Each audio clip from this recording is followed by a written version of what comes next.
Imagine making a bold investment that suggests the UK's future energy landscape might still be heavily dependent on fossil fuels. This is precisely what a major player has done. The owner of British Gas has committed a hefty £1.5 billion to acquire Europe's largest gas import terminal, signalling a significant bet on the ongoing role of natural gas in Britain's energy future. But here's where it gets controversial. Despite the nation's efforts to shift toward greener energy, reliance on imported fossil fuels remains deeply embedded.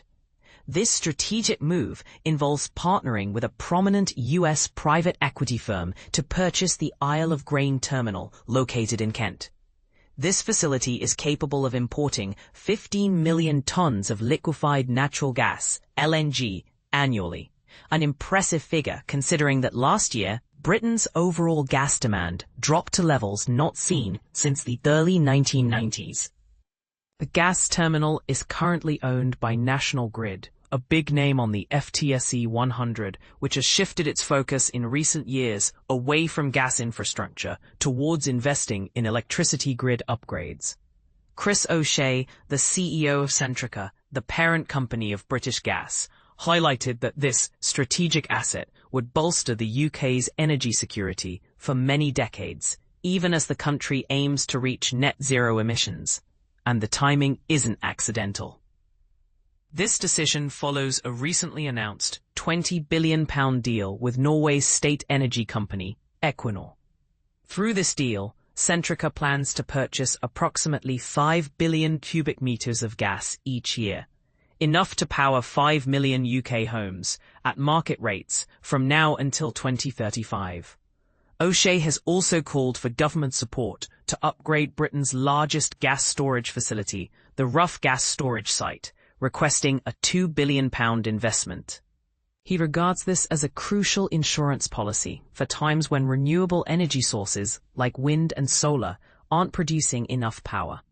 Despite a sharp 47% decline in gas imports last year, driven partly by falling domestic production from the North Sea, many British households are still expected to rely on gas for heating and cooking for decades to come.